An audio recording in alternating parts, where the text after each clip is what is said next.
Hai kawan traders, balik lagi sama aku Desta. Hari ini hari Rabu tanggal 2 Februari 2022.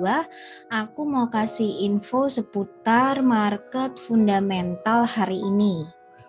Dolar Amerika Serikat melemah setelah komentar pejabat The Fed meredupnya safe haven.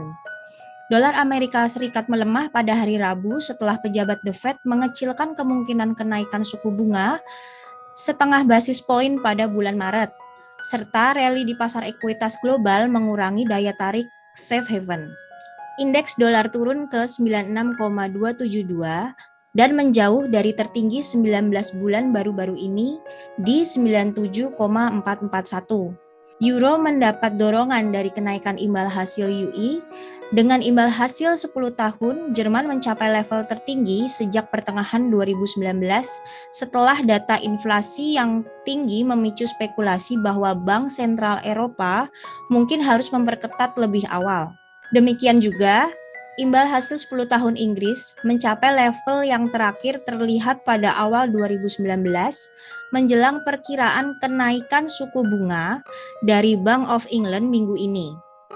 Presiden Fed St. Louis James Bullard yang terkenal hawkish mengatakan bahwa dia akan berdebat untuk kenaikan suku bunga pada bulan Maret, Mei, dan Juni, tetapi tidak mendukung langkah setengah poin.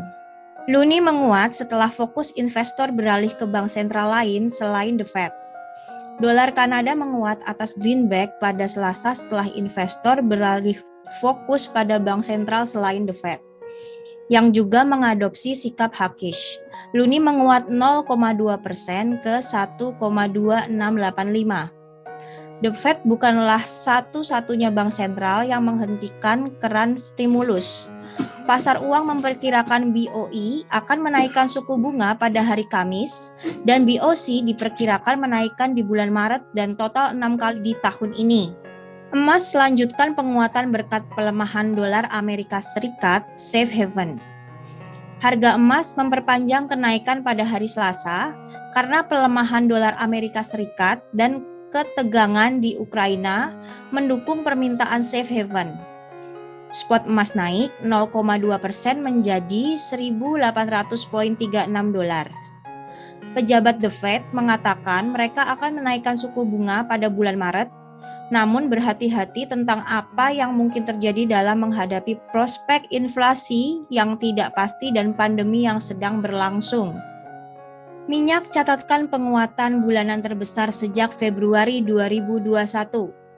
Harga minyak bergerak flat pada hari Selasa karena ketegangan geopolitik dan pasokan global yang ketat mendukung pasar.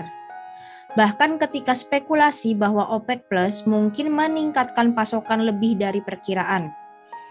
OPEC Plus diperkirakan akan memutuskan pada pertemuan bulanan pada hari Rabu untuk terus meningkatkan produksi secara bertahap.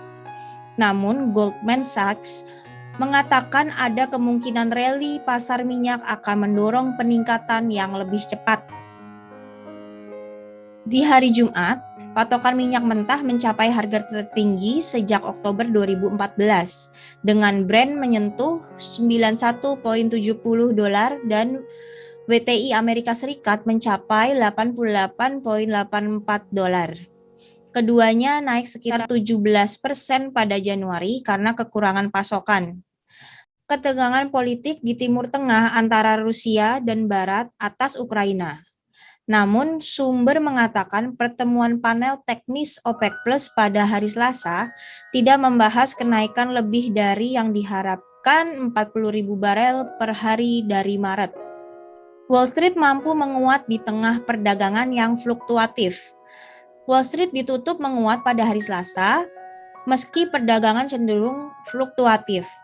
Prospek kenaikan suku bunga agresif dari The Fed masih kuat dan investor berusaha mencari posisi.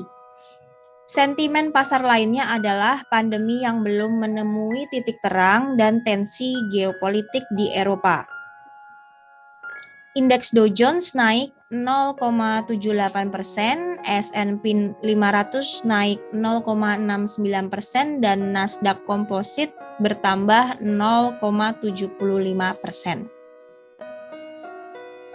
Fokus hari ini, pidato Philip Lowe, OPEC Plus meeting dan ADP Amerika Serikat. Serangkaian data serta event akan kembali mewarnai pergerakan pasar keuangan hari ini. Di Asia ada pidato Ketua RBA Philip Lowe yang kemungkinan akan memberikan gambaran mengenai arah kebijakan moneter RBA. Kemudian ada OPEC Plus meeting yang akan menentukan kuota produksi ke pasar. Di Amerika Serikat ada data ADP bulan Desember yang biasanya menjadi patokan untuk melihat data NFP Amerika Serikat Jumat mendatang. Oke kawan traders, untuk berita fundamental tanggal 2 Februari 2022 udah aku infoin ya. Nantikan terus berita-berita penting selanjutnya. See you and salam profit!